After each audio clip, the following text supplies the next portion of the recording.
Party में बिजली चली गई। किसी ने मुझे अंधेरे में दीवार से सटाकर चूमा। जैसे ही माहौल गर्मा रहा था, बिजली वापस आ गई। क्लोई तुरंत शर्मा गई और मेरे कंधे पर सिर रख दिया। सब ने हमें देखकर मुस्कुरा दिया। सब मजाक में कहने लगे कि हम एक दूसरे से जुड़े हुए हैं। बाद में जब मेरे पिताजी ने मुझसे दुल्हन चुनने को कहा तो मैंने बिना किसी झिझक के क्लोई को चुना। शादी के बाद उसने मेरा बहुत ख्याल रखा, लेकिन क्लोई की मृत्यु तक मुझे ये पता नहीं था कि वह मेरे गोदलिए भाई को कभी नहीं भूली थी। उसने न केवल उसे अपनी भारी भरकम जीवन बीमा राशि का लाभार्थी बनाया, बल्कि उसे अकेले में मिलने के लिए एक गुप्त कमरा भी बनवाया। ये सब देखकर मुझे घिन आ गई, और जब मैंने उसके लिखे प्रेम पत्र और हर महीने आने वाली भारी रकम देखी तो मैं बेहोश हो गया। जब मैंने आंखें खोलीं तो मुझे अपने पिताजी का युवा चेहरा दिखाई दिया। ईथन, क्या तुमने तय कर लिया है कि किसे चुनना है? चारों लड़कियां बड़ी हो गई हैं। अब तुम्हारी शादी का समय आ गया है। मैंने आईने में अपने युवा रूप को देखा। मुझे एहसास हुआ कि मेरा पुनर्जन्म हो गया है। मैं उस दिन वापस आ गया था जब मुझे अपनी दुल्हन का ऐलान करना था। क्या हुआ? तुमने हमेशा बिना सोचे समझे क्लोई को चुना। आज इतनी देर क्यों लगा रहे हो? बस उसे चुन लो, जब तक वह तुम्हारी अच्छे से रक्षा करे और मुझे जल्द ही एक पोता दे। मुझे ये शादी मंजूर है। एक पोता? हाँ, पिछले जन्म में तो उसने मुझे हाथ तक पकड़ने नहीं दिया था। उसने मेरे पैसे मेरे भाई के पालन पोषण में इस्तेमाल किए। उसका दिल उस एहसान फरामोश से भरा हुआ था। नहीं पिताजी, मेरे मन में कोई और है, कोई और। अब तुम्हें क्लोई पसंद नहीं? नहीं, इस जन्म में मैं उसे कभी पसंद नहीं करूंगा। पिताजी को छोड़कर मैं भीड़ भरे हॉल में चला गया। चारों परिवार पहले से ही वहां मौजूद थे। मेरे आते ही क्लोई ने मुझे गंभीर चेहरे से एक कोने में खींच लिया। मालिक, मुझे पता है कि आपने आज मुझे चुन लिया है, लेकिन मेरा दिल किसी और के लिए धड़कता है। मुझे उम्मीद है कि आप अपना मन बदल लेंगे। क्लोई, तुम्हें मुझे ये बताने का कोई हक नहीं है कि मुझे किसे चुनना है। क्या तुम सचमुच मुझसे शादी नहीं करना चाहती? तो अपने माता पिता को लेकर अभी निकल जाओ। फिर कभी मुझे अपना चेहरा मत दिखाना। कुछ कहना नहीं है तो मैं अंदर जा रही हूँ। क्लोई, मुझे उम्मीद है कि मेरा बाद का फैसला तुम्हें खुश करेगा। उसका हैरान चेहरा देखकर मैं पीछे मुड़े बिना लिविंग रूम में चला गया। चारों परिवारों के सामने शादी की बात मैं आखिरी बार कर रहा हूँ। सबने अपनी सांस रोक ली और मेरी तरफ देखने लगे। बॉस, कृपया मैंने जो कहा उस पर सोचिए। फैसला लेने से पहले अच्छी तरह सोच लीजिए। उसकी चिंतित शक्ल देखकर मैं मन ही मन चिढ़ गया। वह सच में मुझसे शादी नहीं करना चाहती थी। वह मिलर्स के कार्टर्स का समर्थन खोने का जोखिम भी उठा सकती थी। क्लोई, तुम्हें पता था कि एथन तुम्हें ही चुनेगा, है ना? हाँ, हमने तो बहुत पहले ही उम्मीद छोड़ दी थी। मैंने कोने में बैठी ओलिविया की तरफ देखा।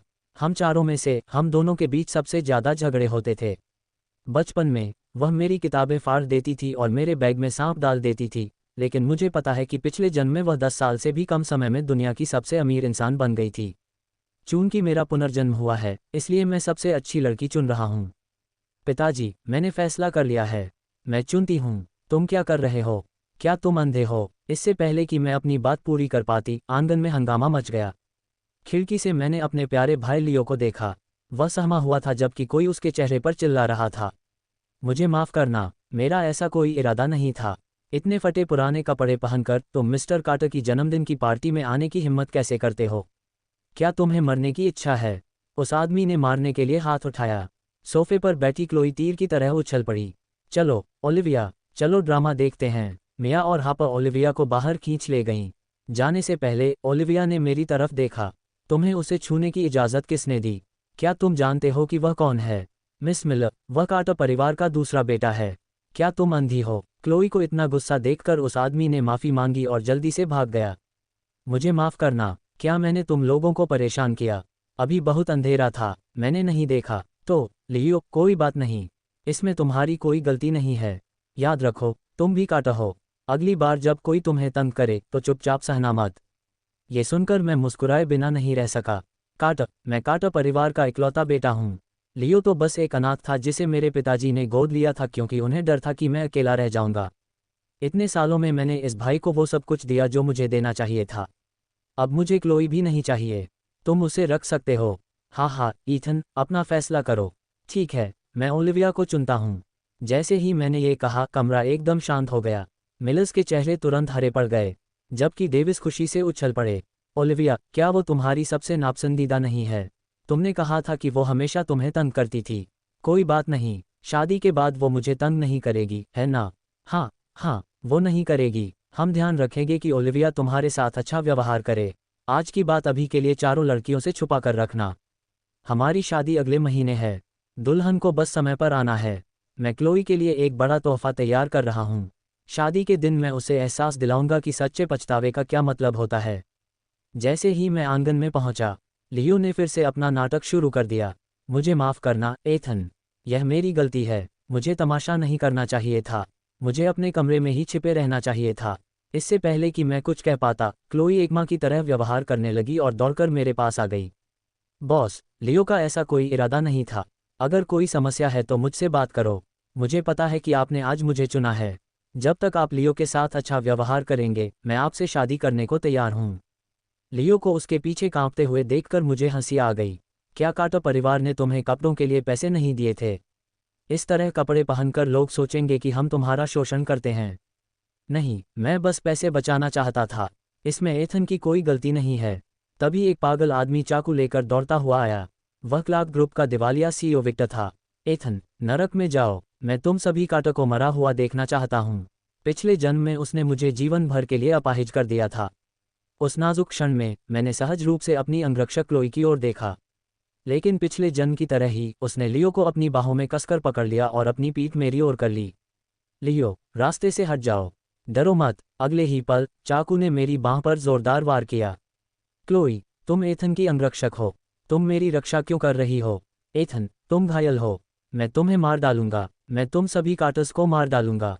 उस पागल ने लियो पर फिर से वार किया।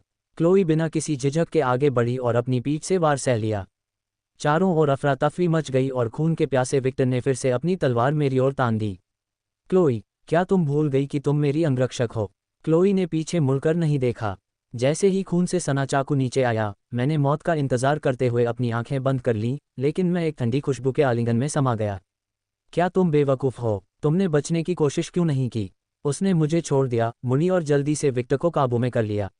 हालांकि वह हमेशा कहती थी कि काश मैं मर गया होता, लेकिन जब भी कोई खतरा होता, वह हमेशा सबसे पहले दौड़कर मुझे बचाने आती थी। जब तक तुम जिंदा हो, मैं ठीक हूँ।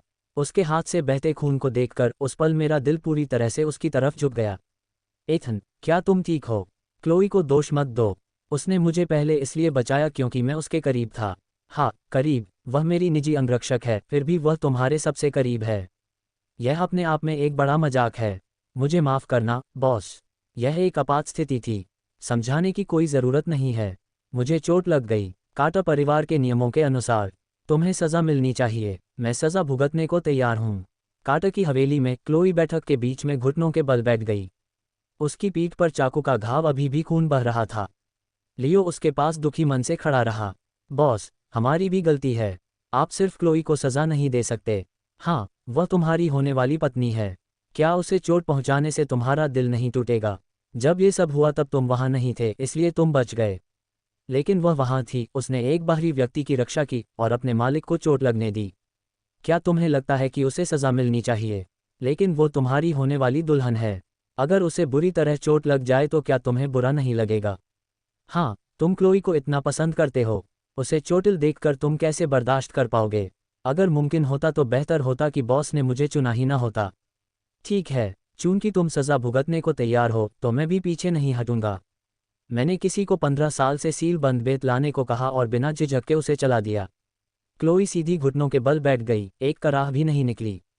क्लोई, जैसे ही दूसरा वार पड़ा, एक आकृति झपटी। लियो ने उसके लिए वार सह लिया। क्लोई घबरा गई और उसे अपनी बाहों में खींच लिया। एथन, मैं तुम्हें उसे छूने नहीं दूंगी।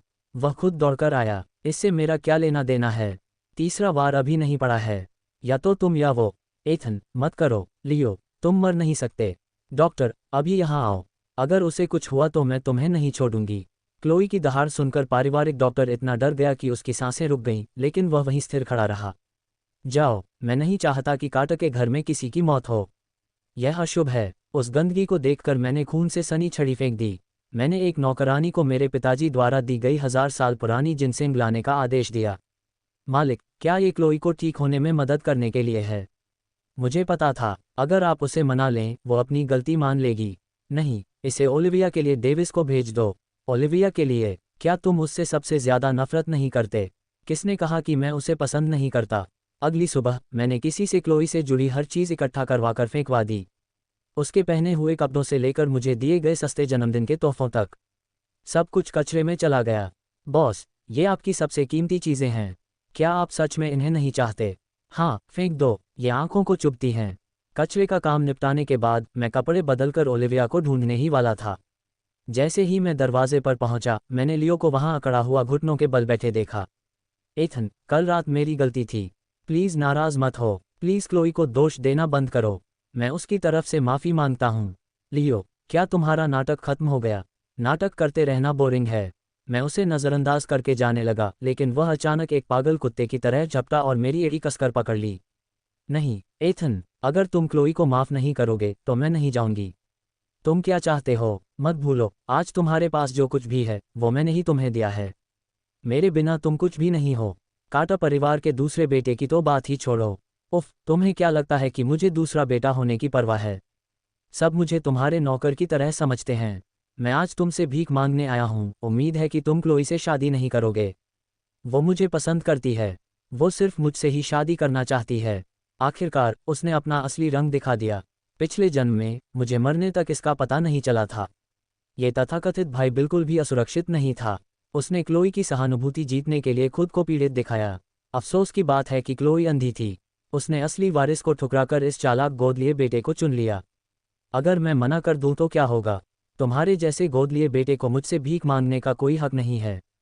अगर तुम काटो परिवार में रहना चाहते हो तो तमीज से पेश आओ, वरना तुम चारों परिवारों में से किसी में भी शादी नहीं कर पाओगे। क्योंकि तुम इतने निर्दयी हो इसलिए मुझे दोष मत देना। अचानक उसकी उंगली मेरी टखने में जोर से धंस गई। बहुत तेज दर्द हुआ। मुझे छोड़ दो। जैसे ही मैं उसे लात मारकर दूर करने वाली थी, उसने उसी गति का फायदा उठाते हुए पीछे की ओर छलांग लगाई और सीधे सीढ़ियों से नीचे लुढ़क गया। एथन, नहीं, दर्द हो रहा है। एथन, क्या बस हो गया? मैंने अपनी आंखों से तुम्हें उसे सीढ़ियों से नीचे धकेलते देखा। तुम्हारा बहाना क्या है? अगर तुमने उसे दोबारा छूने की हिम्मत की तो मैं कसम खाती हूँ कि तुमसे कभी शादी नहीं करूंगी। एथन को दोष मत दो क्लोई। मुझे दर्द नहीं हो रहा है। हड्डी टूट गई है। डरो मत, मैं तुम्हें अस्पताल ले चलता हूँ। जाते हुए उसने दरवाजे के पास कचरे के थैले देखे। उनमें उसका सामान था। शादी से पहले ही मेरा सामान फेंक रहे हो। एथन, शायद मैं तुमसे शादी ही न करूं। उसने पीछे मुड़े बिना लियो को सहारा दिया। लियो के चेहरे पर आई हल्की सी मुस्कान और मेरे टखने पर खून के निशानों को वह बिल्कुल भी नहीं देख पाए। क्लोई 3 दिन तक लियो के साथ अस्पताल में रही। चौथे दिन, जब मैं और पिताजी शादी की तैयारियों पर चर्चा कर रहे थे, तब वह आखिरकार वहां पहुंची। बॉस, मिस्टर कार्टर, आप वो नहीं है जिनसे मैं प्यार करती हूँ। मैं तुमसे 4 दिन में शादी नहीं करूंगी। क्लोई, तुम क्या कह रही हो? मुझे परवाह नहीं है, बस शादी में समय पर आ जाना। मैंने कहा कि मैं आऊंगी ही नहीं, शादी करना तो दूर की बात है। ठीक है, क्योंकि तुम मुझसे इतना प्यार करती हो, मैं तुम्हें उसे सौंप दूंगी। 7 दिन में लियो और मेरी दोहरी शादी होगी। क्या, एथन, तुम ऐसा क्यों कर रहे हो? क्या कार्टर तुम्हारे प्रभाव के कारण लोगों को मजबूर कर सकते हैं? क्या तुम हमें अपमानित करने की कोशिश कर रहे हो? तुम मना कर सकती हो या उसके साथ भाग सकती हो, लेकिन कार्टर के संरक्षण के बिना कौन जाने मिलर्स अर्काडिया में कब तक जीवित रह पाएंगे। ठीक है, मैं कर दूंगी। एथन, याद रखो तुमने मुझे मजबूर किया था। एथन, क्या तुम ओलिविया से शादी नहीं कर रहे हो? क्लो को क्यों उकसा रहे हो? क्योंकि वह मेरी ऋणी है। पिताजी, उन्हें छोड़ दो। 7 दिन में लियो और मेरी दोहरी शादी होगी। मैं ओलिविया से शादी करूंगी और लियो क्लो से। बाहर तेज गरज के साथ तूफान चल रहा था। मैं बरामदे में गई और देखा कि क्लो बारिश में लियो को गोद में लिए रो रही थी। लियो, मुझे माफ़ कर दो। उसने मेरे परिवार को धमकी दी थी। मुझे मानना पड़ा, लेकिन मैं कसम खाती हूँ कि मैं उसे कभी मुझे छूने नहीं दूंगी। मैं सिर्फ तुमसे प्यार करती हूँ। एथन ऐसा क्यों कर रहा है? सिर्फ इसलिए कि मैं अनाथ हूँ। उसकी साथी, क्लोई, मैं नहीं चाहता कि तुम किसी और से शादी करो। लियो, जानते हो मैं तुमसे प्यार क्यों करता हूँ? 10 साल पहले जब मैं ट्रेनिंग के दौरान बेहोश हो गई थी, तो तुम मुझे मूसलाधार बारिश में उठाकर कार्टर के घर वापस लाए थे। तब से मैंने हमेशा तुम्हारी रक्षा करने की कसम खाई है। ये सुनकर मैं एकदम रुक गया। 10 साल पहले उस बरसात की रात उसे 3 मील तक उठाकर ले जाते हुए जो लगभग थकान से गिर पड़ा था, वह मैं ही था। पता चला कि उसने शुरू से ही गलत लड़के से प्यार किया था। क्लोई, तुम कितनी बेवकूफ़ हो। CHL, मैं बीच में ही रुक गया। अब से जब भी मैं खतरे में होऊंगा, मैं उसका नाम पहले कभी नहीं लूंगा। ओलिविया, हाँ, मैं यहाँ हूँ। बहुत रात हो गई है और मूसलाधार बारिश हो रही है। तुम यहाँ क्या कर रही हो? कुछ नहीं, बस तुम्हारा घाव देखना चाहता था। मुझे उम्मीद है कि यह आखिरी बार था जब मैंने तुम्हारी रक्षा की। क्लोई से तुम्हारी शादी के बाद मैं शायद वापस नहीं आऊँगा। तुम जा रही हो, चिंता मत करो, जाने से पहले मैं तुम्हारी शादी में आऊँगा। आखिर हम प्रतिद्वंद्वी हैं, मुझे तुम्हें आग में कूदते हुए देखना होगा। चाहे कुछ भी हो जाए ओलिविया, तुम्हें मेरी शादी के दिन ज़रूर आना होगा। मैं जा रही हूँ, अपनी दवाइयाँ लेना याद रखना। हाथ में फल वाली कैंडी को देखकर मैं मुस्कुराए। जब भी मैं दवाइयाँ लेती हूँ वह हमेशा आती है और मुझे कैंडी देती है। पिछले जन्म में मैं उसकी अच्छाई क्यों नहीं देख पाए। जल्द ही शादी का दिन आ गया। लियो और मैं साथ में घर से बाहर निकले। एथन, मैं तुम्हें नहीं छोड़ूंगी। इतनी जल्दी मत बोलो, बाद में तुम्हें मेरा शुक्रिया अदा करना पड़ेगा। बॉस, मैं आपसे विनती करती हूँ, किसी और को चुन लो। उसे उस शादी की पोशाक में देखना कितना अजीब था जो मैंने कभी उसे दी थी। मैंने दुल्हन का फूलों का गुलदस्ता उठाया और खुद उसके गले में लगाया। क्लोई, तुम्हारे पास कोई चारा नहीं है। लियो से कहो कि अपने आंसू बचाए रखे, वरना उसे एहसास होगा कि वह बहुत जल्दी रो पड़ा। अंदर आओ। गाड़ियों का काफिला होटल पहुंचा। मिया और हापर उत्साह से दौड़ पड़ी। वाह बॉस, आज कितने हैंडसम लग रहे हैं। काश मैं दुल्हन होती। अब से मुझे एथन कहना, हम दोस्त हैं। अचानक हमारे पीछे शोर मच गया। एथन, मैं तुमसे कह रही हूँ, मैं सिर्फ क्लोई से प्यार करती हूँ। अगर मुझे शादी करनी ही है तो मैं सिर्फ उसी से शादी करूंगी। अरे बाप रे, ये तो गोद लिया हुआ बेटा आत्महत्या की धमकी दे रहा है। लियो, इसे नीचे रखो। मैं तुमसे वादा करती हूँ मैं उससे शादी नहीं करूंगी। आज मेरा दूल्हा सिर्फ तुम ही होगे। तभी पोस्टर बांटने वाले कर्मचारी आ गए। हे भगवान, सबने गलती कर दी। ईथन क्लोई से शादी नहीं कर रहा है। यहाँ दुल्हन ओलिविया है। आज तुम जिससे शादी कर रहे हो वो मैं नहीं हूँ। क्लोई सदमे में थी। तभी ओलिविया एक खूबसूरत गाउन पहने कोने से धीरे धीरे बाहर आई। बॉस गंभीर है। मैं ओलिविया के पास गया और खास तौर पर तैयार किया गया शादी का गाउन मंगवाया। मैंने बिना किसी पछतावे के एक घुटने पर बैठकर कहा, ओलिविया, आज तुम ही मेरी दुल्हन हो। क्या तुम मुझसे शादी करोगी? हाँ, मैं करूंगी। ईथन, क्या तुम्हें पता है तुम क्या कह रहे हो? पारिवारिक गठबंधन बहुत बड़ी बात होती है। तुम ऐसे ही मजाक नहीं कर सकते। अगर तुम मुझसे शादी नहीं कर रहे हो तो आज सुबह मुझे फूलों का गुलदस्ता क्यों दिया? मैंने कहा, तुम आज दुल्हन हो, बस मेरी नहीं। मैं लियो की तरफ मुड़ा, जो खून से लथपथ था और दयनीय लग रहा था। चूंकि तुम और मेरा भाई एक दूसरे से बहुत प्यार करते हो तो मैं ये करवा दूंगा। आज सिर्फ मेरी ओलिविया से शादी नहीं है, आज तुम्हारी लियो से भी शादी है। दोनों शादियां एक ही समय पर होंगी। एथन, क्या तुम सच में मुझे और क्लोई को साथ रहने दे रहे हो? ठीक है एथन, ये याद रखना, तुमने आज ये सब चुना है। इस पर पछतावा मत करना। पारिवारिक पृष्ठभूमि में मिलर्स डेविस को मात नहीं दे सकते। रूप और काबिलियत में भी तुम मुझे मात नहीं दे सकते। एथन मुझे चुनने पर पछतावा क्यों करेगा? क्लोई अवाक रह गई। ओलिविया के आत्मविश्वास से भरे चेहरे को देखकर मैं मुस्कुराए बिना नहीं रह सकी। चलो मेरी दुल्हन, कपड़े बदल लो। ओलिविया और मैं मुड़कर चले गए, क्लोई को वहीं खड़ा छोड़कर। क्लोई, चलो अंदर चलते हैं। चूंकि एथन को पछतावा नहीं होगा तो मुझे भी नहीं होगा। चलो, हमारी शादी हो रही है। दोनों शादियां एक ही होटल के अलग अलग हॉल में हुईं। मिस ओलिविया, क्या आप श्री एथन को अपना पति स्वीकार करती हैं? हाँ। मिस क्लोई, क्या आप श्री लियो को अपना पति स्वीकार करती हैं? हाँ। श्रीमान एथन, क्या आप मिस ओलिविया को अपनी पत्नी के रूप में स्वीकार करते हैं और जीवन भर उन्हें न छोड़ने का वादा करते हैं? मैं करता हूँ, मैं भी करता हूँ। समारोह के बाद लियो और क्लो शाम के परिधान में बाहर आए तो देखा कि आधे से ज्यादा मेहमान जा चुके थे। दोनों की शादी हो रही है लेकिन अंतर बहुत बड़ा है। जल्दी करो, मैंने सुना है कि बगल वाले बॉस ने दुकान खोली है। लाखों डॉलर की शराब की बोतलें। ये एक जैसा कैसे हो सकता है? एक गोद लिया हुआ है, दूसरा असली वारिस है। कोई तुलना ही नहीं है। क्या क्लो पागल हो गई है? बॉस को छोड़कर गोद लिए हुए बेटे से शादी कर रही है। उसे पछतावा होगा। लोग मुफ्त शराब के लिए मेरे हॉल की ओर दौड़ते हुए गपशप कर रहे थे। मुझे माफ करना क्लो, अगर मैं न होता तो तुम अभी हंसी का पात्र न होती।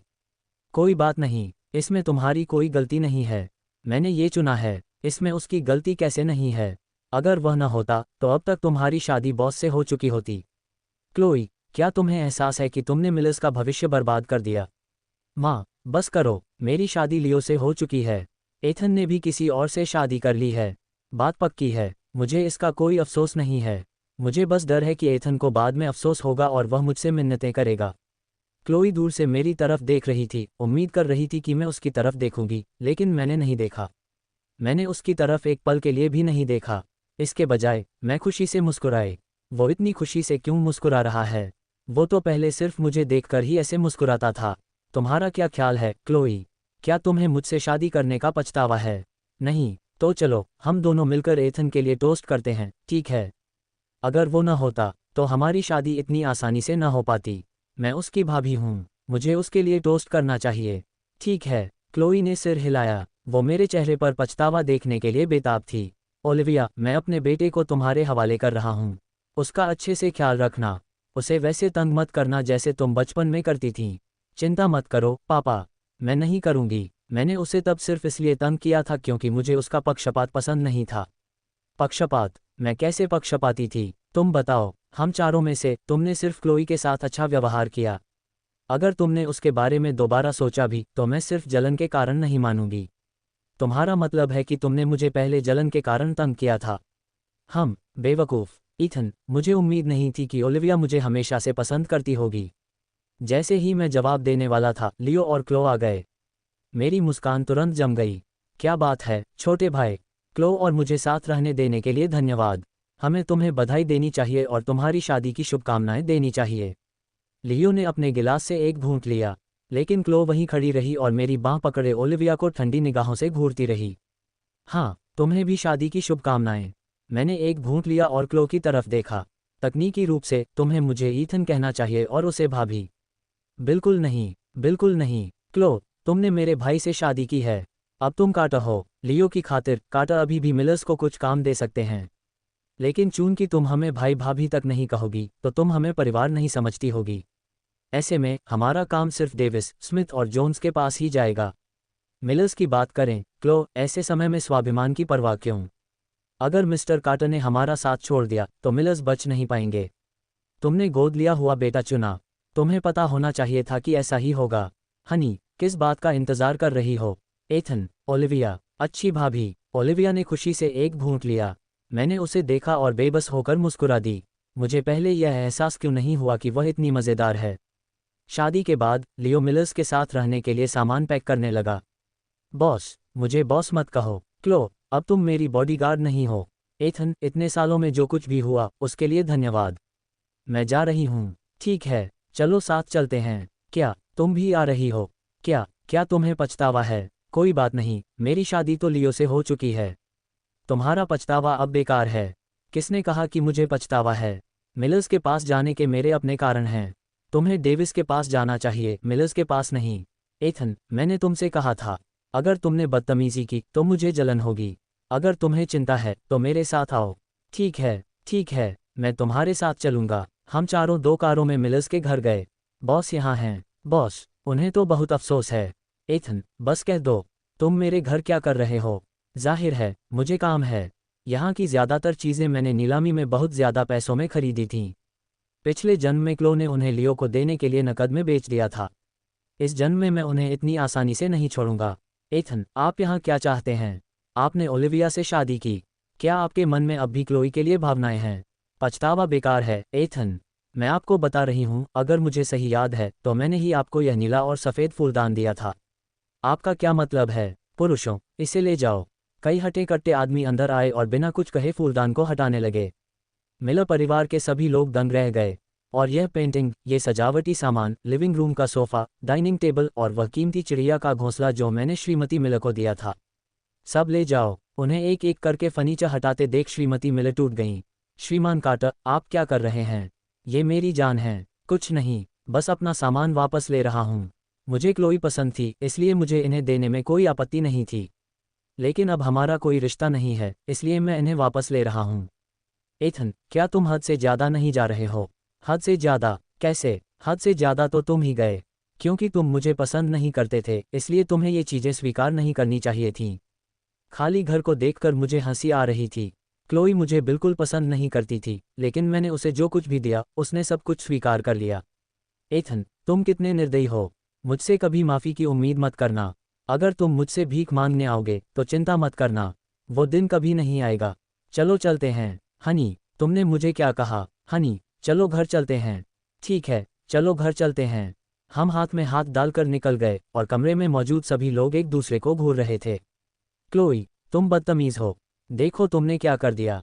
तुमने हमें पूरी तरह से शर्मिंदा कर दिया। अरे बाप रे, मेरा चिड़िया का घोंसला भी गायब हो गया।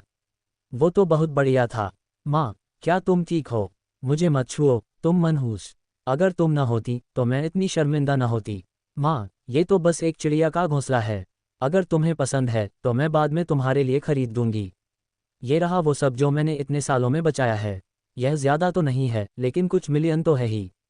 इसे खरीदूं? क्या तुम्हें पता है उस चिड़िया के घोंसले की कीमत कितनी है? सालों से एथन हर साल मुझे ये भेजता रहा है। हर एक टुकड़ा लाखों का है। तुम तो बस गोद लिए हुए बेटे हो। क्या तुम इसे खरीद सकते हो? लियो जम गया। कार्ड पकड़े उसका हाथ हवा में ही रुक गया। वह बस बेढंगे तरीके से उसे वापस खींच पाया। क्या यह इतना महंगा है? ये तो बस चिड़िया का घोंसला है। बाकी भी ऐसे ही होते हैं। इतने महंगे की कोई ज़रूरत नहीं। ये तुम्हारे लिए महंगा है, लेकिन मिस्टर कार्टर को तो परवाह ही नहीं। अगर तुम न होते तो मैं इसे जिंदगी भर खा सकता था। एथन, मेरी शादी मिलर परिवार में हो चुकी है। तुम अभी भी मुझे क्यों परेशान कर रहे हो? माँ, इसका कार्टर परिवार से कोई लेना देना नहीं है। बस हमारा कुछ फर्नीचर और सजावटी सामान खो गया है। हम और खरीद लेंगे। वैसे भी मुझे एथन के सामान की परवाह नहीं है। मिसेज मिलर, मेरे बॉस ने मुझे यह आपको देने के लिए कहा है। उन्होंने कहा कि आप इसे देखकर समझ जाएंगी। यह क्या है? क्या उसने मेरे साथ काफ़ी खेल नहीं खेला? क्लो ने लापरवाही से तस्वीर उठाई। एक नज़र में ही उसका चेहरा पीला पड़ गया। तस्वीर में मूसलाधार बारिश में एक 10 साल का लड़का एक बेहोश लड़की को गोद में उठाए दर्द से कराहते हुए कार्टर एस्टेट की ओर चल रहा था। नहीं, असंभव। वह लड़का कोई और नहीं बल्कि एथन था। जब मैं उठी, मेरे बिस्तर के पास जो व्यक्ति था वह साफ तौर पर लियो था। यह एथन कैसे हो सकता है? क्लोई, क्या हुआ? क्लोई के हाथ में तस्वीर देखकर लियो का चेहरा पीला पड़ गया और उसने अपने होंठ सिकोड़ लिए। मुझे तुमसे पूछना है, जब मैं 10 साल की उम्र में कम ब्लड शुगर के कारण बेहोश हो गया था तो क्या तुम ही मुझे कार्टर के घर वापस ले आई थी? मैं ही थी, क्लोई। क्या तुम भूल गई? मैं तुम्हारे बिस्तर के पास ही रही और तुम्हारे होश में आने तक तुम्हारी देखभाल करती रही। तो फिर इस तस्वीर में एथन क्यों है, तुम क्यों नहीं? मुझे नहीं पता। शायद यह नकली है। एथन को मेरी चीज़ें चुराना बहुत पसंद है। वह शायद तुम्हें परेशान करना चाहता है और तुमसे बदला लेना चाहता है। इसलिए उसने हमारे रिश्ते को खराब करने के लिए यह नकली तस्वीर बनाई है। सच में? हाँ, एथन बचपन से ही बिगड़ा हुआ है। उसे कभी परवाह नहीं थी कि हम जिएं या मरें। वह मुझे बारिश में घर क्यों ले जाएगा? हाँ, क्लोई, मुझ पर भरोसा करो। वैसे भी अब हमारी शादी हो चुकी है। हमें एक दूसरे पर भरोसा करना चाहिए, है ना? ये देखकर कि उसने उस पर विश्वास कर लिया है, लियो ने राहत की सांस ली। मैं क्या करूं? मैं बहुत घबरा रही हूं। अगर एथन को लगे कि मैं इस तरह कपड़े पहनकर उसे बहका रही हूं तो क्या होगा? आखिर वो तो बचपन से ही क्लोई को पसंद करता है। उसने अचानक मुझसे शादी कर ली। मुझे नहीं पता कि वो सच में ऐसा चाहता है या नहीं। उसके दिमाग में ये सब चल रहा था कि बाथरूम का दरवाज़ा खुल गया। काफ़ी देख लिया, माफ़ करना, मेरा ऐसा इरादा नहीं था। मैं उसके करीब गई और वो पीछे हट गई। मेरा ऐसा इरादा नहीं था। आज रात हमारी शादी की रात है। क्या तुम्हें नहीं लगता कि हमें कुछ करना चाहिए? जान, तुम क्या करना चाहती हो? जो मैं करना चाहती हूँ। इतना कहकर मैंने उसके कोमल होठों को चूम लिया। एथन, अगर तुम नहीं चाहते, अगर तुम अब भी क्लोई को पसंद करते हो, तो किसने कहा कि मैं नहीं चाहती? किसने कहा कि मैं क्लोई को पसंद करती हूँ? मेरी बात सुनो, ओलिविया। अभी मेरे दिमाग में सिर्फ तुम ही हो। इस बीच मिलर्स के घर में शादी की रात एकदम शांत थी। अकेले सो नहीं सकती, क्लोई। आज रात हमारी शादी की रात है। क्या तुम मेरे साथ नहीं आ रही हो? क्या मैं पागल हो गई हूँ? मुझे साफ तौर पर लियो पसंद है। मेरा दिमाग एथन से क्यों भरा हुआ है? आज रात ओलिविया के साथ उसकी शादी की रात भी है। क्या वह उसे छुएगा? नहीं, उसने तो बस मुझे गुस्सा दिलाने के लिए ऐसा किया। वह कभी ओलिविया के प्यार में नहीं पड़ेगा। मुझे माफ़ करना, यह मेरी गलती है। चलो अपने कमरे में चलते हैं। अपनी घबराहट छिपाने के लिए उसने पहल करते हुए लियो को किस किया। एथन ओलिविया को बिल्कुल नहीं छुएगा। उसने उससे सिर्फ मुझे चिढ़ाने के लिए शादी की है। उसके दिल में सिर्फ मैं ही हूँ। लेकिन तभी क्लोई को कुछ अजीब लगा और वह अचानक रुक गई। क्या ये तुम्हारा पहला अनुभव नहीं है? तुम तो काफ़ी अनुभवी लग रही हो। बिल्कुल, मैं जिससे प्यार करती हूँ उसके साथ कैसे नहीं रह सकती। लियो का बहाना कमज़ोर था, लेकिन क्लोई के पास इस पर सोचने का समय नहीं था। इसी बीच सुबह की धूप कार्टर के घर में छनकर आ रही थी। लेकिन मैं एक बुरे सपने में फंसी हुई थी। क्लोई, क्यों? क्या तुम्हारे दिल में सच में सिर्फ लियो ही है? बस करो, क्लोई। मैं अचानक पसीने से तरबतर होकर उठ बैठी। पुनर्जन्म के बाद भी नज़रअंदाज किए जाने का वह दुख मुझे सता रहा था। क्यों? मेरे साथ ऐसा बर्ताव क्यों? मैं उठकर चेहरा धोने ही वाली थी कि अचानक पीछे से कोमल बाहें मेरी कमर में लिपट गईं। तुम किसे बुला रही थी? बताओ, तुमने क्लोई का नाम क्यों लिया? मुझे माफ़ करना, मुझ पर भरोसा करो, मैंने उसे इसलिए नहीं बुलाया क्योंकि मैं अब भी उसे पसंद करती हूँ। मैं उससे नफरत करती हूँ। मैं तुम्हें न तो उससे प्यार करने दूंगी और न ही नफरत करने दूंगी। अब से तुम सिर्फ मेरे बारे में सोच सकते हो, तुम्हें उसके बारे में सपने देखने की इजाज़त नहीं है। बेवकूफ़, मैंने तुमसे पूछा नहीं, तुम मुझे कब से पसंद करने लगे? मुझे याद नहीं, शायद जब से मैंने तुम्हें तंग किया था। मैं तुम्हें पहले से ही पसंद करता था। तुम्हारा क्या तुम मुझे पसंद करोगे? हाँ, शायद मैं भी बहुत पहले से तुम्हारे प्यार में पड़ गया था। जासूस के फ़ोन ने न सिर्फ तस्वीर के असली होने की पुष्टि की, बल्कि लियो की उलझी हुई निजी जिंदगी का पक्का सबूत भी दे दिया। कोई हैरानी की बात नहीं, कोई हैरानी की बात नहीं कि तुम कल रात इतने उत्तेजित थे। ये तुम्हारा पहली बार नहीं था। क्लो, तुम इतनी जल्दी उठ गई।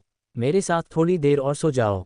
लियो क्लो को गले लगाने के लिए पलटा, लेकिन उसने उसे जोर से धक्का दिया, जिससे वह जमीन पर गिर पड़ा। आह, दर्द हो रहा है। क्लो, तुम क्या कर रही हो? मैं तुमसे एक बार फिर पूछता हूँ, क्या उस दिन मुझे तुमने ही उठाया था? लियो ने क्लो के उदास, गुस्से से भरे चेहरे को देखा और समझ गया कि वह अब इसे छुपा नहीं सकता। नहीं, उस दिन तुम्हें ईथन ने उठाया था। मैं बस बाद में तुम्हारे पास रुकी थी। तुम जाग गए और गलती से समझ गए कि मैंने तुम्हें बचाया है। उस समय मैं समझाने से बहुत डर गया था। तुमने मुझसे झूठ बोला, तुम इतने सालों से मुझसे झूठ बोलते आ रहे हो। क्लो ने अपना फ़ोन लियो पर जोर से फेंक दिया। इन तस्वीरों का क्या ये भी नकली हैं? मेरा ऐसा कोई इरादा नहीं था। मैं बाद में समझाना चाहता था, लेकिन मैं तुमसे बहुत प्यार करता था। जहाँ तक इन तस्वीरों की बात है, वे अतीत की बात हैं।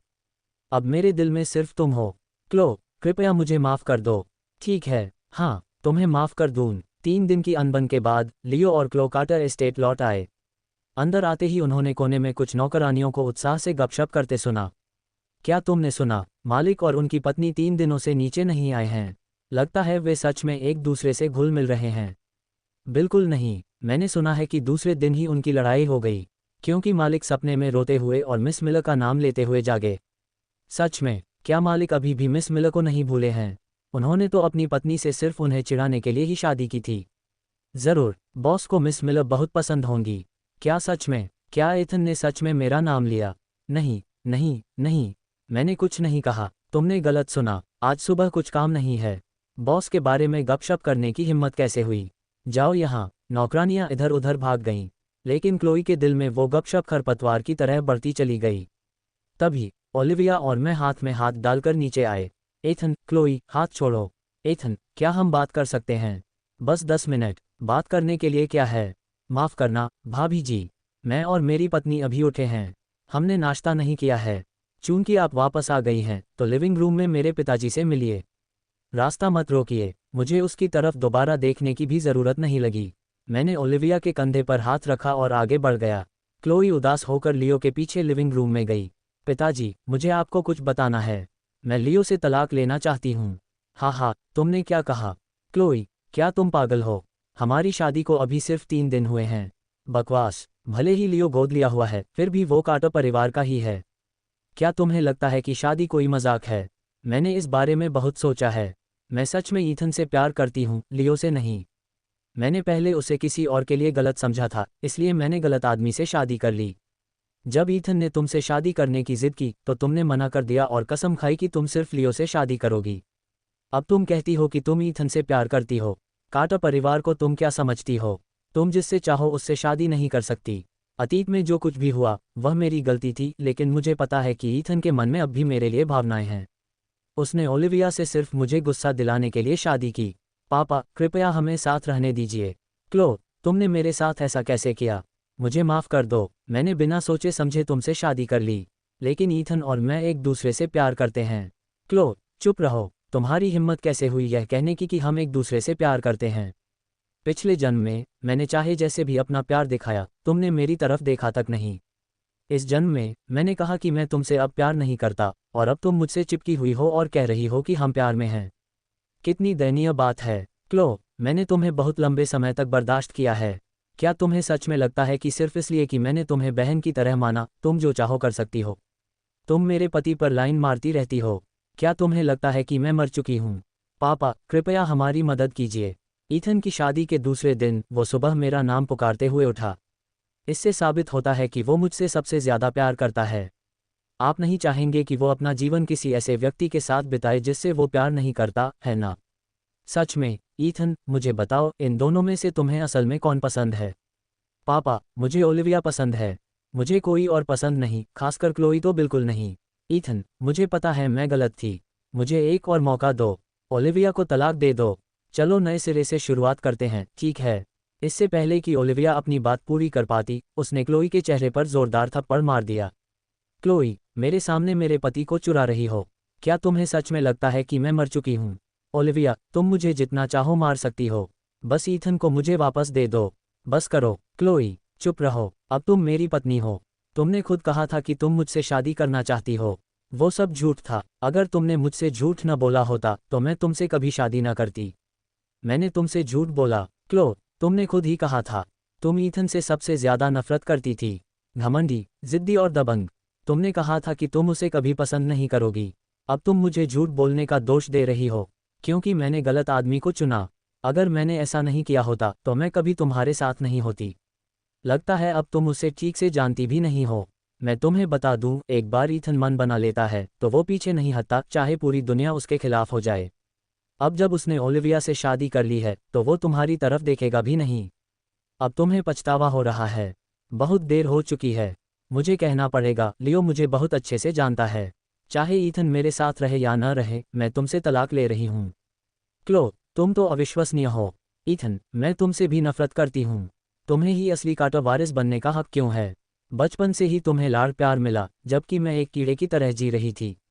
अब तो मेरी पत्नी भी मुझे नहीं चाहती। वो तुमसे शादी करने के लिए मुझसे तलाक लेने पर तुली हुई है। अब तुम संतुष्ट हो, अब खुश हो। दहाड़ते हुए लियो सबको धक्का देकर गुस्से में बाहर भाग गया। क्लोई वहीं जमसी गई। तुम बदमाश, उसके पीछे जाओ। क्या तुम किसी को मरवाना चाहती हो? मैं तुम्हें बता दूं, लियो अभी भी मेरा बच्चा है। अगर उसे कुछ हुआ तो मैं तुम्हें नहीं छोड़ूंगी। मिस्टर कार्टर के इस तरह कहने पर क्लोई के पास कोई चारा नहीं बचा था। उसने दांत पीसकर उसका पीछा किया। बैठक में फिर सन्नाटा छा गया। तुम क्या सोच रही हो? लियो की अभी की बातें मुझे क्या फर्क पड़ता है? वह दुखी है क्योंकि उसे नहीं पता कि अनाथालयों में बच्चों का जीवन कितना कठिन होता है। कार्टर के घर में उसे खाना कपड़े मिलते थे और हर महीने लाखों रुपए भत्ता मिलता था। आम लोग तो साल भर में इतना भी नहीं कमा पाते।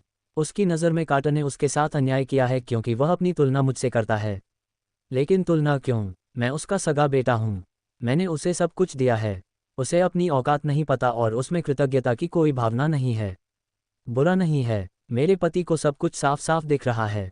एक बढ़िया पारिवारिक रात्रिभोज इस तरह बर्बाद हो गया। वैसे ओलिविया, कल नॉर्थरिज जाओ। वहाँ कार्टर की शाखा खुल रही है। तुम्हें कार्टर परिवार के सदस्य के रूप में जाना चाहिए। पिताजी, हमारी अभी अभी शादी हुई है और आप मेरी पत्नी को व्यापारिक यात्रा पर भेज रहे हैं। तुम बदमाश, मैं ये सब तुम्हारे भले के लिए कर रहा हूँ। अगर तुम दोनों अपने कमरे में और देर तक रहे तो तुम्हारी सेहत खराब हो जाएगी। ठीक है, मैं कल ओलिविया के साथ सामान पैक करके चली जाऊंगी। कोई ज़रूरत नहीं, मैं अकेले ही जाऊंगी। आखिरकार मैं अब कार्टर परिवार की बहू हूँ। मुझे कुछ काम करना चाहिए। इसी बीच लियो कार्टर की हवेली से बाहर भागा। एक कार सीधे उसकी तरफ आई। क्लोई दौड़ी और उसे पीछे खींच लिया। क्या तुम पागल हो? तुम बाल बाल बचे तो क्या हुआ? अभी मेरे जीने और मरने में क्या फ़र्क है? क्लोई, मैं तुमसे कह रहा हूँ, मैं तुम्हें कभी तलाक नहीं दूंगा। मैंने अपना मन बना लिया है। क्लोई, तुम कितनी बेरहम हो। मैं तुम्हारा एहसानमंद हूँ। मुआवजे के तौर पर ये 10 मिलियन ले लो। मैंने तुम्हारे लिए एक अपार्टमेंट ढूंढ लिया है। आज ही निकल जाओ। ठीक है क्लोई, याद रखना तुमने आज मेरे साथ क्या किया। पछतावा मत करना। मुझे माफ़ कर दो। मैं सच में किसी ऐसे व्यक्ति के साथ अपना जीवन नहीं बिता सकता जिससे मैं प्यार नहीं करता। ओलिविया के जाने के बाद मैं बोर हो रहा था, तभी मुझे मिया का फ़ोन आया। बॉस, आज रात मेरा जन्मदिन है। क्लाउड 9 में मेरी पार्टी है। एक काम करोगे तो आओगे ना? शादी हो गई तो तुम हमारे साथ घूमना फिरना बंद तो नहीं करोगे ना? मजाक है, मैं मिस स्मिथ के जन्मदिन पर ज़रूर जाऊंगा। क्लाउड 9, है ना? मैं अभी आता हूँ। मिस्टर कार्टर, आप आ गए। महिलाएं तीसरी मंजिल पर वीआईपी कमरे में आपका इंतज़ार कर रही हैं। ठीक है। मिया का जन्मदिन का तोहफा लिए मैंने बिना सोचे समझे दरवाज़ा खोल दिया। पॉप पॉप, वाह! चारों तरफ रंगीन कागज़ बिखर गए। इससे पहले कि मैं कुछ समझ पाता, मैंने क्लोई को सफ़ेद गाउन में गुलाबों का एक बड़ा गुलदस्ता लिए देखा। वह मेरे सामने घुटनों के बल बैठ गई। एथन, मैं तुमसे प्यार करती हूँ। ये क्या आज मिया की जन्मदिन की पार्टी नहीं है? कमरा अर्काडिया के संभ्रांत लोगों से भरा हुआ था, सब उसे घूर रहे थे। वह सबके सामने मुझे मजबूर कर रही थी। मिया हापत, तुम क्यों छिप रही हो? क्या तुम कुछ बताओगी नहीं? आज सच में मेरा जन्मदिन है, लेकिन क्लोई ने जिद की कि वो तुमसे मिल नहीं सकती और मुझसे मदद मांगी। हाँ, तो तुम दोनों ने मिलकर मुझे धोखा दिया। मैंने अपने हाथ में मौजूद लिमिटेड एडिशन गुड़िया को देखा। यही वो तोहफा था जिसके लिए मिया गिड़गिड़ा रही थी। लगता है तुम भी इसके लायक नहीं हो। बॉस, क्लोई मेरी दोस्त है, मैं उसे नज़रअंदाज नहीं कर सकती। वह तुम्हारी दोस्त है, लेकिन ओलिविया नहीं। जब ओलिविया शहर से बाहर थी, तब तुमने क्लोई को सबके सामने किसी और के पति को बहकाने में मदद की। क्या यही तुम्हारी तथाकथित दोस्ती है? मुझे उनकी तरफ दोबारा देखने की हिम्मत नहीं हुई और मैं जाने के लिए मुड़ गई। एथन, मत जाओ। क्या तुम्हें पता है कि पिछले 2 दिनों में मैंने तुम्हें कितना याद किया है? मुझे एक मौका दो, मैं तुम्हें फिर कभी चोट नहीं पहुंचाऊंगी। मुझे छोड़ दो, क्लोई। तुम दोनों किस बात का इंतजार कर रही हो? उसे खींचो। मिया और हापर ने आखिरकार प्रतिक्रिया दी और क्लोई को बाहों से पकड़ने के लिए आगे बढ़ीं। क्लोई, शांत हो जाओ। एथन पहले से ही ओलिविया का पति है। अगर ओलिविया को पता चला तो वह तुम्हें मार डालेगी। हाँ, तुमने खुद ही यह मुसीबत मोल ली है। तुमने बॉस के बजाय लियो से शादी करने पर जोर दिया। मैंने गलत आदमी को चुना है। एथन, मुझे पता है कि तुम अब भी मेरी परवाह करते हो। अगर तुम ओलिविया से तलाक मांगोगे तो वो हमें ज़रूर साथ रहने देगी। तुम जाकर उससे कहो, अगर नहीं तो मैं कह दूंगा। कमरा एकदम शांत हो गया। क्लो, होश में आओ। मैं ये आखिरी बार कह रहा हूँ, मुझे तुम पसंद नहीं हो। जिसे मैं अब प्यार करता हूँ वो मेरी पत्नी ओलिविया है। इस जीवन में वही मेरी इकलौती है। अगर तुम मुझे परेशान करती रहोगी तो हम दोस्त भी नहीं रह सकते।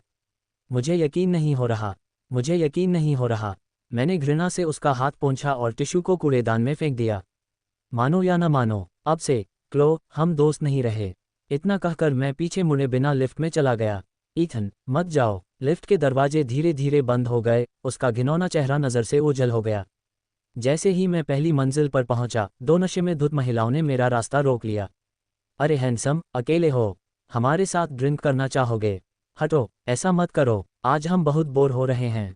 चलो एक कमरा लेते हैं, मेरे पास बहुत पैसा है। हाँ, बस में किसी को मत मारो। हम सब यहाँ अकेले हैं। हमारे साथ सो जाओ और मैं तुम्हें पैसे दूंगा। अपनी कीमत बताओ। मेरे पास बहुत पैसा है। मुझे डर है कि तुम मेरी कीमत नहीं चुका पाओगे। 1 अरब। क्या तुम मुझसे मजाक कर रहे हो? उस औरत का सब्र टूट गया और उसने मुझे थप्पड़ मारने के लिए हाथ उठाया। तुम्हें उसे मारने की इजाज़त किसने दी? ये बदतमीज़ कहाँ से आ गया? हमारी मौज मस्ती खराब करने की हिम्मत कैसे हुई? मैं तुम्हें मार डालूंगी। क्लो, सावधान रहो। वैसे भी आज मेरा मूड खराब है। तुमने ही तो ये सब चाहा था। क्लो पूरी तरह से आपा खो बैठी और झट से दोनों औरतों को ज़मीन पर गिरा दिया। बॉस को छूने की हिम्मत कैसे हुई? क्या तुम्हें मरने की इच्छा है? हमें मारना बंद करो, हम उसे जानते भी नहीं। मिस मिलर, हमें इसे संभालने दीजिए। हम आपको संतोषजनक स्पष्टीकरण देंगे। यहाँ से चली जाओ। दोनों औरतें घबराकर भाग गईं। मिस मिलर, क्या हम आपको अस्पताल ले चलें? इससे पहले कि वह अपनी बात पूरी कर पाता, क्लो बेजान होकर सीधे नीचे गिर पड़ी। क्लोई, एम्बुलेंस बुलाओ। क्लोई को आपातकालीन कक्ष में ले जाया गया। मैं गलियारे में बेंच पर बैठा बेचैन महसूस कर रहा था। एथन, ओलिविया दौड़कर आए और मेरी बाहों में गिर पड़ी। मैंने सुना है कि तुम्हें तंग किया गया और तुम अस्पताल में भर्ती हो गए। क्या तुम ठीक हो? तुम्हें चोट लगी है? नहीं, यह मेरा खून नहीं है, ये क्लोई का है। वो अभी भी अंदर है। ओलिविया ने राहत की सांस ली। जब तक तुम ठीक हो। लगता है मुझे अभी भी तुम्हारे लिए 2 बॉडीगार्ड्स की ज़रूरत पड़ेगी। ये सब मेरे पति के बहुत हैंडसम होने की वजह से है। लेकिन इस बार मैं तुम्हारे लिए मेल बॉडीगार्ड्स लाऊंगी। उसका मजाक सुनकर मैं मुस्कुराए बिना नहीं रह सकी। मुझे बहुत अच्छा लगा। क्या तुम्हें कल वापस नहीं आना था? तुम मुश्किल में थी। जाहिर है मुझे जल्दी वापस आना पड़ा। चिंता मत करो, मैंने वहाँ लगभग सब कुछ संभाल लिया है। मैंने कार्टर परिवार के लिए कुछ बड़े सौदे भी पक्के कर लिए हैं। पापा खुश होंगे। ओलिविया को देखकर मैंने उसे फिर से गले लगा लिया। ओलिविया, चलो हनीमून पर चलते हैं। ठीक है, हम कल निकलेंगे। ठीक है, जैसा तुम कहो। मैं जहाँ भी तुम जाना चाहोगी चलूंगी। मिस्टर कार्टर, मरीज के सिर के पिछले हिस्से पर जोरदार चोट लगी है और उसे कंकशन है। उसे निगरानी में रखना होगा, लेकिन बाकी सब ठीक है। सच में, ये तो अच्छी बात है। कार्टर परिवार उसके मेडिकल बिल का भुगतान करेगा। इतना कहकर मैं ओलिविया का हाथ पकड़कर जाने लगा, लेकिन डॉक्टर ने मुझे फिर रोक दिया। मिस्टर कार्टर, क्या आप मिस मिलर को देखने नहीं जा रहे हैं? जब वो उठी तो आपका नाम पुकारती रहीं। ओलिविया पहले रुकी और मेरी तरफ देखने लगी। अगर आप उन्हें देखना चाहते हैं तो मैं आपके साथ चलूंगी। कोई ज़रूरत नहीं। मैंने ओलिविया का हाथ हल्के से दबाया, मेरी आंखों में कोई भाव नहीं था। मुझे बचाते हुए उसे चोट लगी, लेकिन मैंने उसके मेडिकल बिल का भुगतान कर दिया है। बाकी का मुझसे कोई लेना देना नहीं है। वैसे भी मैंने लियो को फ़ोन कर दिया है। उसे अपने पति से मिलना चाहिए, मुझसे नहीं। तुम्हें अचानक उससे इतनी नफरत क्यों हो गई? नहीं, आपने कहा था कि बिना प्यार के नफरत नहीं होती। चलिए चलते हैं। कुछ कदम चलने के बाद लियो सीधे इमरजेंसी रूम की ओर भागा। मुझे कोई परवाह नहीं थी और मैं ओलिविया का हाथ पकड़े ही चला गया। वार्ड में क्लो अभी भी कमज़ोर आवाज़ में मेरा नाम पुकार रही थी। क्लो, तुम यहाँ क्या कर रही हो? मैं तुम्हें नहीं देखना चाहती। मैं एथन को देखना चाहती हूँ। क्या वो बाहर है? वो मुझसे मिलने क्यों नहीं आ रहा? हा हा हा, तुम खुद को क्या समझती हो? क्लोई, होश में आओ। ईथन ओलिविया के साथ चला गया है। अगर तुम मर भी रही होती तो भी वो तुम्हें देखता तक नहीं। नहीं, नामुमकिन। मैं उसे ढूंढने जा रही हूँ। उसने हाथ से कांटा झटक दिया, कंबल फेंक दिया और बाहर भाग गई। लेकिन खाली गलियारे को देखकर उसे आखिरकार एहसास हुआ कि मैं अब उससे सच में प्यार नहीं करती। पहले अगर उसे ज़रा सी भी चोट लगती तो मैं बहुत परेशान हो जाती थी, लेकिन अब वो मेरी तरफ देखता तक नहीं। वह कमज़ोरी से ज़मीन पर गिर पड़ी और फूट फूट कर रोने लगी। क्लोई को दर्द से कराहते हुए ज़मीन पर गिरा देखकर लियो का दिल फिर नर्म पड़ गया। क्लोई, ईथन को भूल जाओ, ठीक है? चलो हम अपनी ज़िंदगी जीते हैं। तुम भी मुझे पसंद करती हो, है ना? हम इतने सालों से साथ हैं। हमारे दिल में एक दूसरे के लिए प्यार है। मैं सिर्फ ईथन से प्यार करती हूँ। चाहे वो ओलिविया को तलाक न दे, चाहे वो मुझे फिर कभी देखे भी नहीं, मैं तुम्हारे साथ नहीं रहूंगी। लियो, हम पहले से ही तलाक की प्रक्रिया से गुजर रहे हैं। आज के बाद मैं तुम्हें फिर कभी नहीं देखना चाहती। इतना कहकर क्लो दीवार का सहारा लेकर खड़ी हुई और पीछे मुड़े बिना चली गई। लियो उसे जाते हुए देखता रहा। उसके दिल में बची आखिरी उम्मीद भी पूरी तरह से गायब हो गई। उसकी जगह नफरत ने ले ली। एथन, तुमने मेरी जिंदगी की खुशियां बर्बाद कर दी। मैं तुम्हें नहीं छोड़ूंगा। लियो ने अपना फ़ोन निकाला और एक नंबर डायल किया। उसकी आंखें भयानक रूप से काली थीं। मेरे लिए एक काम करो। एथन कार्टर का अपहरण करो। मैं चाहता हूं कि तुम उसे मार डालो। उसे हमेशा के लिए गायब कर दो। सबको पता है कि एथन के 4 बॉडीगार्ड हैं। हम उसके पास कैसे पहुंचेंगे? अभी उसके साथ सिर्फ ओलिविया है, कोई और नहीं। एथन के जाने के बाद कार्टर परिवार की सारी संपत्ति मेरी होगी और क्लोई भी एक दिन मेरी हो जाएगी। पैसे का क्या? कार्टर की संपत्ति मिलने के बाद तुम्हें तुम्हारा हिस्सा मिलेगा। ठीक है, हम आज रात निकलेंगे, लेकिन आपको अपना काम करना होगा, मिस्टर कार्टर। मैं एक नौकरानी को रिश्वत देकर उसकी दवाइयों में नींद की गोलियां डलवा दूंगा। ओलिविया के लिए थोड़ा शोर मचाओ और उसे बहला फुसलाकर दूर ले जाओ। फिर किसी को पता चले बिना एथन से निपटना तुम्हारे हाथ में होगा। चिंता मत करो साहब, हम संभाल लेंगे। ओलिविया कहाँ है? रात में एक नौकरानी मेरी दवाइयाँ लेकर आई थी। महोदय, आपकी पत्नी ने आपके लिए सूप मंगवाया है। बाहर कुछ हुआ है, वह देखने नीचे गई हैं। थोड़ा आराम कीजिए महोदय। उनके जाने के बाद मुझे अचानक चक्कर आने लगे। मेरी नज़र धुंधली हो गई और मैं बेहोश हो गया। जब मैं जागा तो मेरे हाथ पैर बंधे हुए थे और मेरी आंखों पर पट्टी बंधी थी। तुम जाग गए लियो। तुम मुझे सच में जानते हो ईथन? 2 शब्द और तुम जान गए कि यह मैं हूँ। तेज़ रोशनी के कारण मेरी आंखें सिकुड़ गईं, लेकिन जब मेरी आंखें सामान्य हुईं तो मुझे एहसास हुआ कि हम उस अनाथालय में हैं जहाँ लियो पला बड़ा था। अब ये सिर्फ खंडहर है। तुम मदद के लिए क्यों नहीं चिल्ला रहे हो? आप हमेशा इतने शांत रहते हैं बॉस। लियो, क्या तुम पागल हो गए हो? मैं वह नहीं हूँ जिससे तुम्हें नफरत करनी चाहिए। चुप रहो। मैं तुमसे नफरत क्यों ना करूँ? तुमने बचपन से ही मुझसे बहुत कुछ छीना है। मेरे 12वें जन्मदिन का केक और लोगों द्वारा दिए गए उपहार। पिताजी ने तुम्हें ये सब लेने दिया। अब तो क्लोई भी मुझसे तलाक लेना चाहती है। एथन, तुम पर मेरा बहुत कर्ज है। तुम पागल हो गए हो। क्या मैं तुम्हारे लिए अच्छी नहीं थी? हर साल मैं खुद तुम्हारे लिए तोहफे चुनती थी। हर ड्रेस और जूते के 2-2 सेट खरीदती थी, लेकिन तुम्हें बस वो छोटा सा केक का टुकड़ा याद है। तुम्हें क्या लगता है कि मुझे नहीं पता कि वो तो बस तुम्हारी दान पुण्य थी? तुमने वो पैसा सिर्फ अच्छे दिखने के लिए खर्च किया। मैं तुम्हें बता दूं, क्लोई के अलावा कार्टर परिवार में कुछ भी मेरा नहीं था। लेकिन अब तुमने उसे भी मुझसे छीन लिया। मुझे तुमसे नफरत है। क्या मैंने उसे छीना या तुमने? अगर तुमने उस समय उसे बचाने का झूठ न बोला होता तो आज उसकी शादी मुझसे हुई होती, तुमसे नहीं। तुम्हारा मतलब है कि तुम अब भी क्लोई से प्यार करते हो? अच्छा, मैं तुम्हें बता दूं, मैं तुम्हें उसे वापस लेने का कोई मौका नहीं दूंगी। अचानक अंधेरे से कई आदमी निकले और खंडहरों पर पेट्रोल छिड़कने लगे। तुरंत ही हवा में एक तीखी गंध फैल गई। मुझे इस बात का बुरा आभास हो रहा था।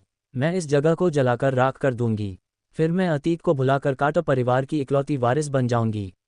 नहीं, लियो, शांत हो जाओ। लियो लाइटर जलाने ही वाला था कि पीछे से एक आवाज़ आए। क्लोई और ओलिविया एक ही समय पर वहां पहुंची। लियो, तुम क्या कर रहे हो? एथन को जाने दो, तुम सब यहाँ हो। बहुत खूब, देखते हैं कि क्या तुम एथन के लिए मरने को तैयार हो। उसने लाइटर गिरा दिया और देखते ही देखते आग की लपटें उठ उठीं। अचानक भड़की भीषण लपटों को देखकर क्लोई जमसी गई और सहज ही पीछे हट गई। लेकिन ओलिविया ने जरा भी संकोच नहीं किया और सीधे आग में कूद पड़ी। ईथन, डरो मत, मैं यहाँ हूँ। ओलिविया, नहीं, अंदर मत आओ, तुम मर जाओगी। अगर मैं मर भी जाऊं तो भी तुम्हें अकेला नहीं छोड़ूंगी। ओलिविया को आग में कूदते देख क्लोई दंग रह गई। अगले ही पल वह भी अंदर कूद पड़ी। ये देखकर लियो पागलों की तरह हंसने लगा। हा हा हा, मुझे विश्वास नहीं हो रहा कि तुम दोनों ईथन के लिए मरने को तैयार हो। हा हा हा। अचानक पुलिस सायरन बजने लगे। लियो घबरा गया और भागने लगा। पुलिस ने उसे तुरंत पकड़ लिया और जमीन पर गिरा दिया। लियो, तुम अपहरण और आगजनी के आरोप में गिरफ्तार हो। ईथन कहाँ है? हा हा हा, इतनी बड़ी आग में वह तो पक्का मर गया होगा। जब तक वह मर नहीं जाता मैं खुशी खुशी जेल चला जाऊंगा। हा हा हा। दमकल कर्मियों ने तुरंत आग बुझा दी। लियो ने राख को देखकर तिरस्कार भरी नजर से देखा। तभी पास ही दो आकृतियां दिखाई दीं। क्या वे मरे नहीं? तो फिर क्लो कहाँ है? कैप्टन, श्रीमान कार्टर ठीक हैं, लेकिन हमें एक शव मिला है। यह मिस मिलर जैसा लग रहा है। बुरी तरह जल गया है। वह मर चुकी है। नामुमकिन, क्लो मर नहीं सकती, मुझे विश्वास नहीं हो रहा। लियो अवाक रह गया। वह घटनास्थल की ओर दौड़ा, लेकिन पुलिस वालों ने उसे पकड़ लिया। लियो, तुमने ही आग लगाई है, इसे ले जाओ। आह, मैं नहीं जा रहा। क्लो कहाँ है? जब हम भाग रहे थे एक बीम गिर गई। क्लो ने हमारे लिए उसे रोका। वह बच नहीं पाए। वह मर गई है ना? क्लो की मौत की खबर सुनकर मेरा खून खौल उठा। मुझे गले में खून का स्वाद आया। मैं बेहोश हो गया और गिर पड़ा। जब मैं जागा तो पिताजी और ओलिविया मेरे बिस्तर के पास थे। एथन, लियो को गिरफ्तार कर लिया गया है। ये मेरी गलती है। मुझे उसे घर नहीं लाना चाहिए था। मैंने तुम्हें बहुत तकलीफ दी। क्लो कहाँ है? वो बच नहीं पाए। ऐसा लगा जैसे एक पूरी जिंदगी बीत गई हो। पिछले जन्म में मैं उससे हमेशा नफरत करती रही। इस जन्म में उसने मुझे बचाने के लिए अपनी जान दे दी। आंसू बेकाबू होकर बहने लगे। अगर तुम अब भी उससे प्यार करती हो तो मैं नहीं, मैं उससे प्यार नहीं करती। लेकिन उसने मुझे क्यों बचाया? मुझे पूरी जिंदगी दोषी क्यों महसूस करा रही हो? मैं क्लो के अंतिम संस्कार में नहीं गई। उस दिन मैं ओलिविया को लेकर विदेश जाने वाली फ्लाइट में सवार हो गई। प्लेन में मैंने बादलों को देखा और मुझे क्लो का चेहरा दिखाई दिया। क्लो, अगर अगला जन्म है तो चलो फिर कभी न मिलें। थकी हुई हो, सो जाओ। मैं ओलिविया के कंधे पर सिर रखकर गहरी नींद में सो गई। मेरे सपने में समय